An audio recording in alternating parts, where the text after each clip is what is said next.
Добрый вечер. Это ток-шоу «Точка опоры» на телеканале ТНВ Татарстан. В студии Светлана Кадырова. Добрый вечер. Это экспертная площадка, где мы ежедневно говорим о ситуации с коронавирусом. И тема сегодняшней программы – ковид, итоги августа, прогнозы на осень и конец этого года.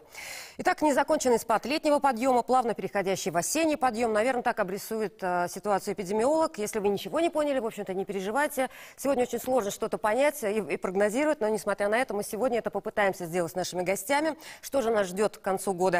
Я с удовольствием представляю наших экспертов. Леонид Иосифович Галинский, генеральный директор образовательного центра высоких медицинских технологий. Добрый вечер. Добрый вечер. С нами сегодня Владимир Александрович Трифонов, заведующий кафедрой эпидемиологии и дезинфектологии Казанской государственной медицинской академии. Добрый вечер. Добрый вечер. С нами сегодня также Эмма Ибрагимовна Мухамедшина, заместитель главного врача по медицинской части, руководитель терапевтического направления университетской клиники КФУ. Добрый вечер. И Лилия Рустемовна Юзлибаева, начальник отдела эпиднадзора Управления Роспотребнадзора по Республике Татарстан. Добрый вечер. Добрый вечер.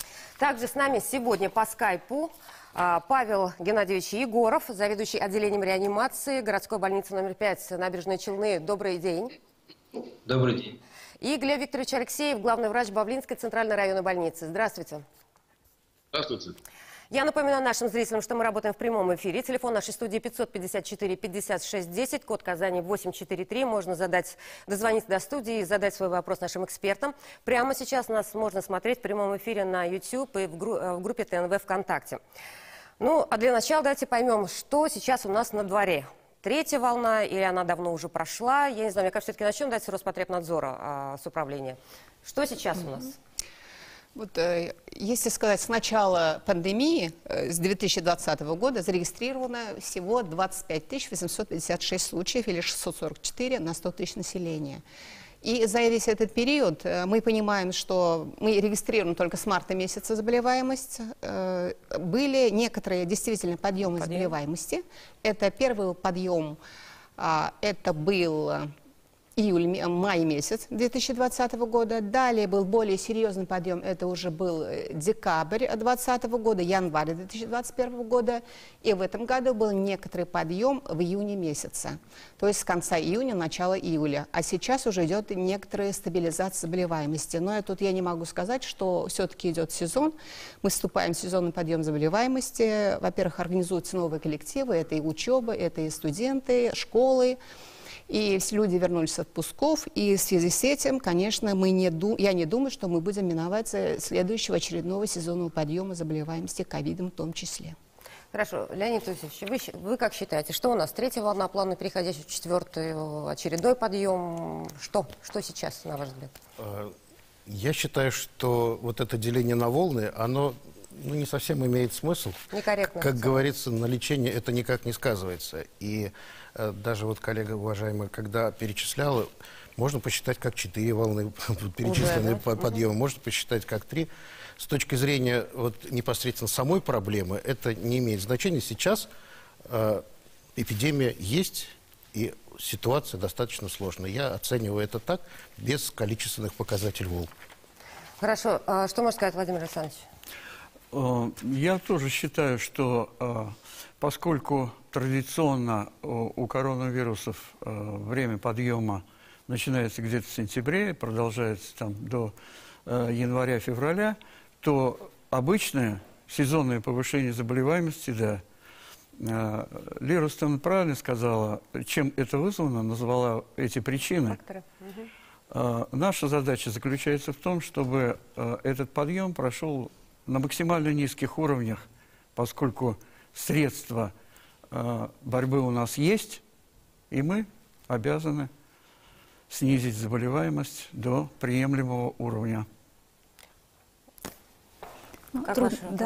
Трудно судить о количестве волн, но я четко могу сказать, как клиницист и работая и организовывая инфекционный госпиталь на базе университетской клиники, мы включились в октябре, когда был второй подъем по республике новой коронавирусной инфекции. Но сейчас действительно июнь-июль мы снова видим увеличение, рост заболеваемости, но инфекция та же, лечить мы ее умеем, но я думаю, надо сейчас, если мы включим средства профилактики, то, может быть, мы будем уже меньше говорить о волнах, если правильно проведем работу по вакцинации, по созданию иммунной прослойки населения. То есть очень о волнах скорее говорят журналисты, и это скорее, мы так думаем, может быть, подстегиваем население к тому, что нужно быть, вот опять накрывает, берегите себя, соблюдайте и так далее, и так далее. Может, как личное напоминание. Но при этом, давайте посмотрим, что происходит в районах и городах.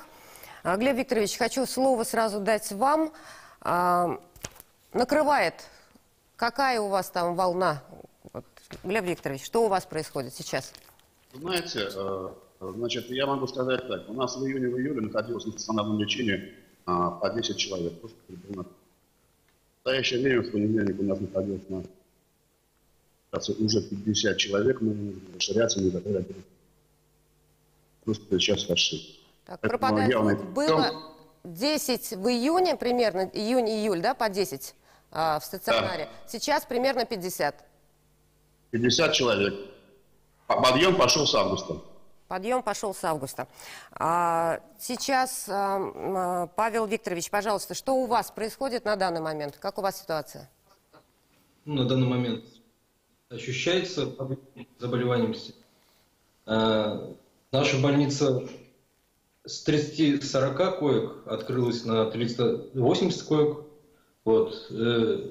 Больше, значит, начало больше поступать тяжелых больных, вот, которые нуждаются в кислородной поддержке.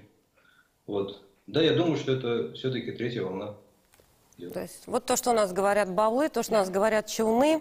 Вот как это можно прокомментировать? Мы тоже говорим, что вроде бы подъем уже мы определенный прошли, тот самый третий. Ладно, давайте как по журналисту, я все-таки третья волна буду использовать. Ну вот Бавлы, Бугульма, Сарманов, Урусу, мы точно знаем, что там закрываются плановые отделения, мест все равно не хватает. У них не было вот ощутимой третьей волны, но мы видим, что идет вот этот подъем. Как это можно прокомментировать? Вот, географически, в общем-то, до Челнов тут 2,5 часа, до Бавлов 4,5-5. Я пока как человек, не имеющий специального инфекционного или эпидемиологического знания, могу сказать как обыватель, но все-таки с медицинским образованием, что это заболевание мы наблюдаем 1,5 года. И на многие вопросы мы пока просто не сможем ответить. Сейчас накапливается какая-то база знаний, и в том числе механизм распространения, какая-то цикличность. И это будет, я думаю, в ближайшее время нашими уважаемыми учеными обобщено. И в таком случае будет уже и прогнозы, и то, почему так случается. Сейчас, я так думаю, еще раз извините, не инфекционист, мы находимся немножко в стадии наблюдения. Так происходит. Вот, описываем. Можно дополнить? Да. Да, вот эти территории, которые вот назвались, Бавлинский, Сарманский, Заинский район, это были те территории, где в 2020 году и в начале 2021 года была очень низкая заболеваемость. И, естественно, я вот, как уже сказала, сейчас идет все-таки активация процесса, мы вступаем в сезон, и поэтому неудивительно, что в этих территориях идет чуть выше заболеваемость. Это закономерность. Это эпидемиологическая закономерность, конечно. Тут, конечно, один выход, потому что, чтобы как бы предотвратить, остановить заболеваемость, должно быть противоэпидемичное, мы говорим. Оно может быть естественным, оно может быть искусственным. Это мы говорим как раз то, что Владимир Александрович сказал про вакцинацию. То есть тут есть два варианта. То есть, значит, вот именно этим территориям в первую очередь нужно активизироваться по поводу вакцинации. То есть тут надо, чтобы население приобретало искусственный иммунитет. Тут еще добавлю, потому что этот коронавирус новый, да, мы говорим новый не случайно, COVID-2019. Это новый вирус. Человечество этим вирусом еще не сталкивалось.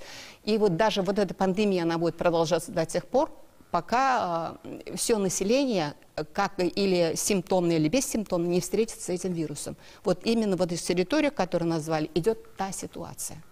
Но тут нужно ее решать кардинально. Хорошо, но все равно вот эти с полуторамесячным опозданием. То есть мы говорим сейчас не о километраже, не о географическом расположении. Темпы вакцинации, возможно, были низкими в этих районах. Вы об этом больше говорите? Я имею в виду, что в этих, это плюс, да, насчет вакцинации, но я говорю о том, что вот эти территории, там была очень низкая заболеваемость ранее. И теперь она повышается, это закономерно. Просто с таким опозданием? Да. На ваш взгляд... Ну, я думаю, эпидемиологам, конечно, которые изучают не только новую коронавирусную инфекцию, но и течение других, наверное, сезонных заболеваний по этим регионам, какая-то закономерность действительно вырисовывается, и трудно с этим поспорить.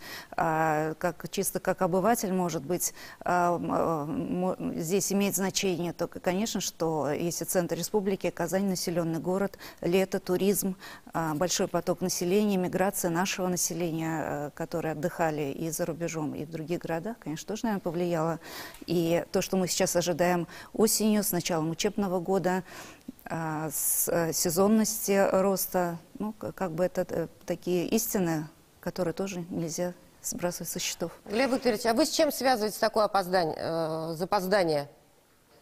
В чем вирус до вас медленнее доходит? Сложный вопрос, потому что, в принципе, мы и по первой волне видим, что, допустим, заболеваемость в прошлом году в Казани началась где-то весной. До нас это дошло только в июле. И госпиталь мы открыли только в июле. И то же самое мы видим сейчас. Опоздание действительно 1,5 где-то месяца идет. Но, по идее, в этой ситуации хотя бы там можно прогнозировать, да, что вот что-то развивается не так, и здесь нужно ускорять, вакцинировать как можно больше. Вот сейчас мы уже говорили о том, что Денис Проценко считает, что 4-я волна придет в конце сентября, начале октября. Мы уже говорили об этих факторах. Это сезонная, да, рост заболеваемости простудными заболеваниями, возвращение из отпусков, новый учебный год. 3 фактора. Есть ли еще что-то, что может повлиять на подъем? Роспотребнадзор, наверное. Ну, я думаю, здесь, во-первых, это то, что сказали, вакцинация раз. И мы никогда не должны забывать, плюс вакцинации, это соблюдение ограничительных мер. То есть это ношение масок, тем более, опять же говорю, сезон. Там ситуация может усугубляться тем, что могут активизироваться и другие вирусы, и состояние будет как бы хуже у человека больного. Поэтому тут все надо в комплексе. Не только вакцинация, но и ограничительные меры. Какие еще факторы? Человеческий фактор, конечно. Человеческий? Да, когда все уже привыкли и устали от этой напряженной ситуации, раз. Вторая половина там, переболела и считает, что уже больше не заболеет.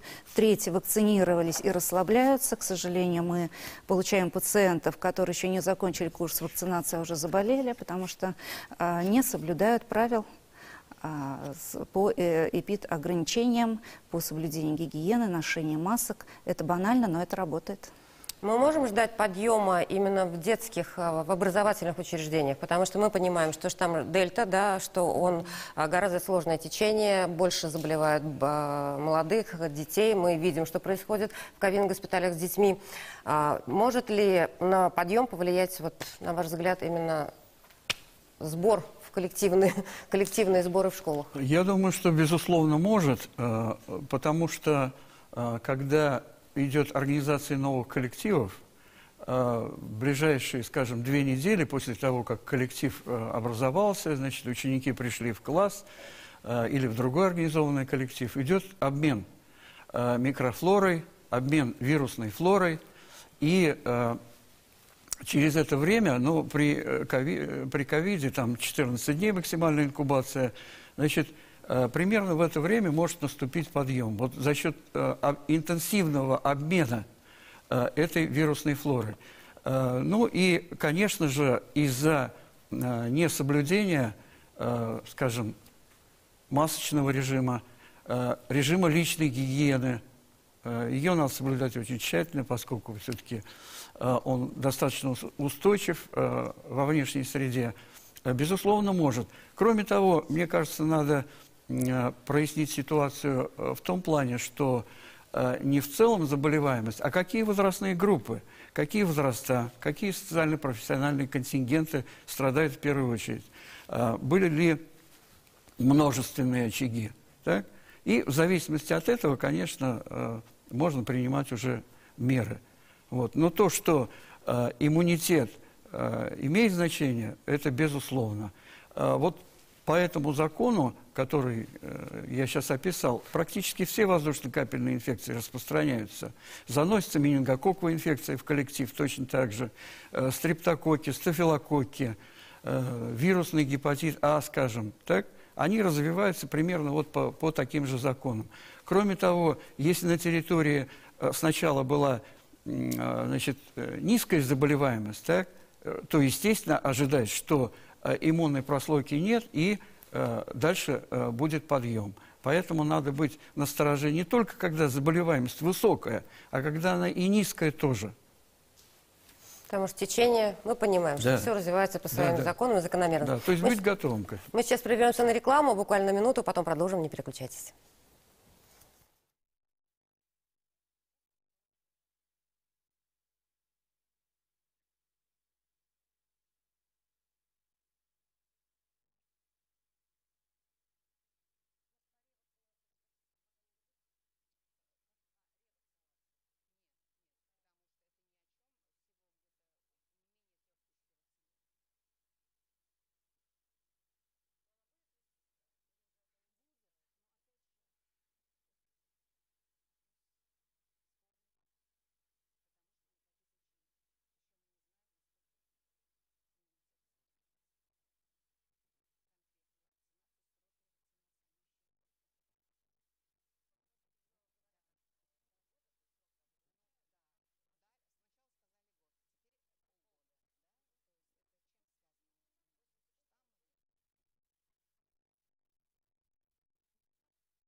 Мы продолжаем ток-шоу «Точка опоры». Сегодня говорим о ситуации ковид на сегодня и прогнозы на осень и конец года. Говорили мы уже о вакцинации. Давайте более детально проговорим про нее. Мы понимаем, что многое зависит от вакцинации. У нас сейчас четверть страны примерно только привита. Вот значит ли это, что, опять я использую это выражение, что четвертая волна будет у нас страшнее мировой, да, в этой ситуации? Вот в США больше половины привита. Однако четвертая волна пришла, и там в 3 раза больше случаев заражения за сутки, чем в прошлом году. Вот чем это можно объяснить? Мне кажется, что вот когда наступило время, начались интенсивные прививки, мне кажется, население в значительной степени связывает с прививками свое, так сказать, поведение. После иммунизации наступает некоторое расслабление, когда люди перестают носить маски, например, соблюдать режим, скажем, дезинфекции рук, так? Не соблюдать социальную дистанцию и так далее. Это при условии, что иммунная прослойка все равно не такая большая, не надо забывать, что да, взрослых мы прививаем, но ведь дети остаются непривитыми пока, так? Вот. Поэтому вот вслед за такой прививочной кампанией может наступить вот изменение в поведении людей, и начинается снова распространение инфекции. Что могут сказать наши гости по скайпу, отвечая на этот вопрос? Вот как вы считаете, что у нас, будет ли у нас следующий подъем гораздо серьезней при такой вакцинации? Илья Викторович. Я пока не могу спрогнозировать развитие вот сейчас сегодняшнего подъема. Вот. Но действительно, естественно, здесь истина существует в плане того, что детское население ведь действительно не привитое. Поэтому риски распространения, естественно, будут. Поэтому максимально нужно интенсивно прививаться в настоящее время. А у вас упали темпы вакцинации, Глеб Викторович? То есть в Казани они снизились? Темпы вакцинации? Темпы вакцинации снизились? Темпы вакцинации, к сожалению, у нас были неплохие темпы по июлю. Вот сейчас, к сожалению, темпы падают. То есть население стало менее активно, хотя мы ведем постоянную работу в этом плане, на сходах граждан участвуем, убеждаем их, но, к сожалению, они недостаточные. Они в целом по району у нас выше, чем по республике, но, тем не менее, привиты всего 56% от подлежащего населения. А на ревакцинацию уже приходят? Да. Какой процент? Вот о чем мы можем сейчас говорить примерно? Пока немного, потому что активно мы начали прививать где-то в январе-феврале. Пошли первые пациенты, обращаются с этой просьбой, поэтому прививаем. А как у вас обстоят дела, Павел Геннадьевич? С ревакцинацией? Темпы по вакцинации у нас растут по поликлиникам. Вот. Ну, ревакцинация тоже пока мало. Но я могу сказать то, что вакцинированных людей в реанимацию не попадают. В реанимациях вакцинированных людей нет? Нет. То есть я думаю, что это классическая ситуация, да, по всем ковидным госпиталям. Ну, по крайней мере, все наши эксперты, которые приходили с тех самых передовых, об этом и говорили. Ну, вот еще раз продолжим, знаете, о чем? Вот в России привито четверть, но вот вопрос, все ли из них защищены. Мы вот сейчас говорим о ревакцинации. Примерно 17,5 миллионов, по идее, уже должны ревакцинироваться к этому времени. Но это сделали сейчас, там, примерные подсчеты, где-то 250 тысяч по стране. То есть где-то 99% фактически игнорируют ревакцинацию. Получается, что в общем, в стране на данный момент, после начала масштабной вакцинации, защищены условно там 18-19%.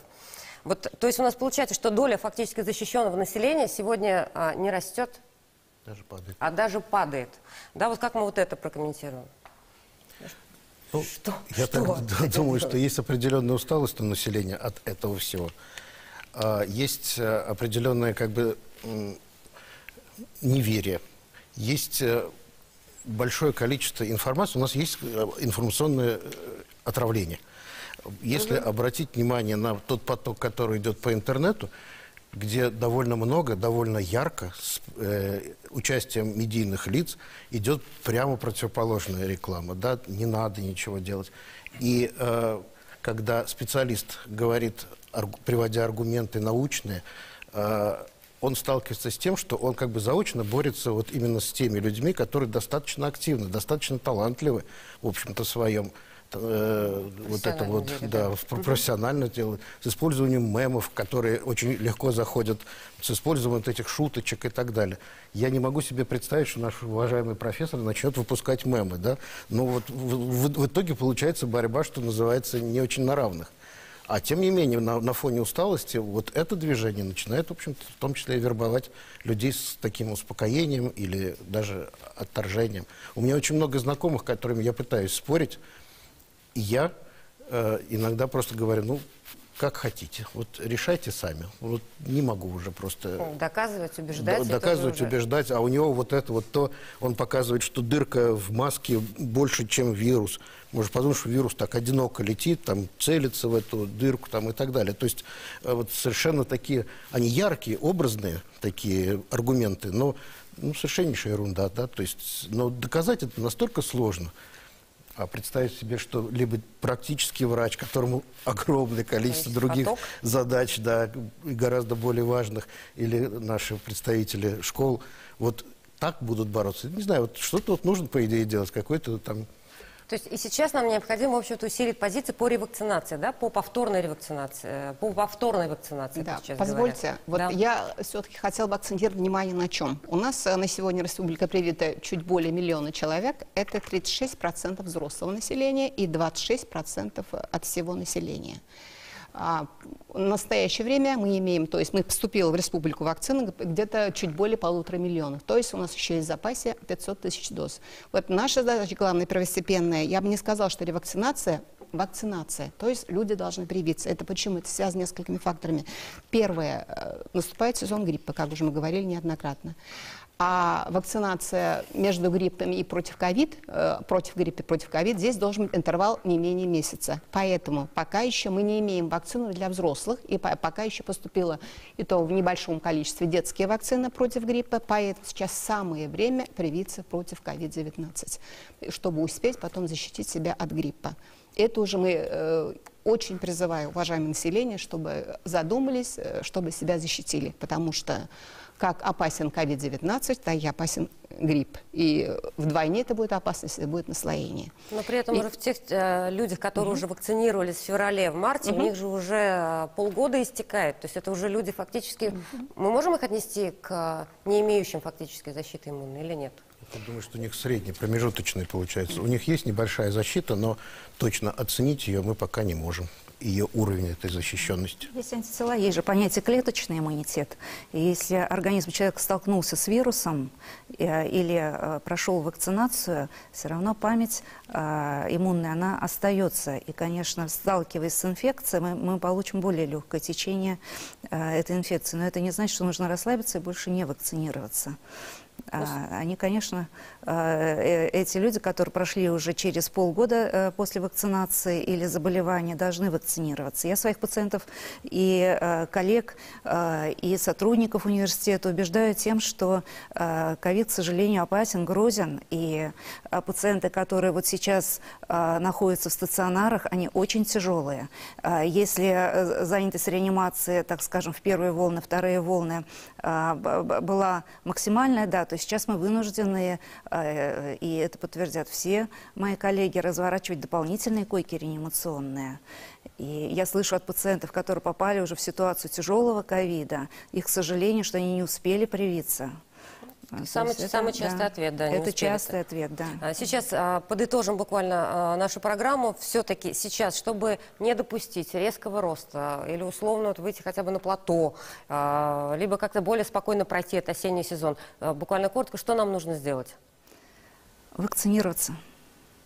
Обязательно вакцинироваться, вакцинировать своих родственников, родителей, свой ближайший круг. Прежде всего вы заботитесь, конечно, о своем здоровье, но вы еще должны позаботиться о своих близких, которые находятся рядом с вами, потому что сейчас уязвимы все категории лиц, от детей до взрослых, пожилых пациентов. Беременных в том числе. Да. Лилия Рустамовна? Вполне согласна. Обязательно получить прививку. Это нужно делать крайне быстро, быстрым темпом. Прямо сегодня, завтра это нужно получить. Вот прямо даже вот утрируя. И, конечно, второе — соблюдение мер личной гигиены. Потому что Ношение через месяц масок. грипп это... уже сделать, да, прививку конечно. от гриппа. Глеб Викторович, ваше мнение? Я абсолютно согласен, потому что ну, без этого мы не выберемся из этой ситуации. Хорошо, Павел Геннадьевич. Тут ответ однозначный. Какой вакцинация? Вакцинация, ревакцинация, о которой говорил Владимир Александрович. Да, вакцинация – это средство и индивидуальной защиты, и коллективной защиты. Поэтому и ту, и другую, конечно, надо поддерживать, безусловно. Поскольку привитые болеют достаточно легко, поэтому в стационар у нас попадают в основном непривитые. Вот Минздрав приводил цифру 92%. Это люди, которые не привиты. Отсюда надо делать вывод – прививаться. Леонид Ильич, и вы подытожьте. Я бы порекомендовал верить специалистам. Население должно верить специалистам, следовать рекомендациям, а спорить будем после того, как уже эпидемия закончится. Вот тогда можно все что угодно.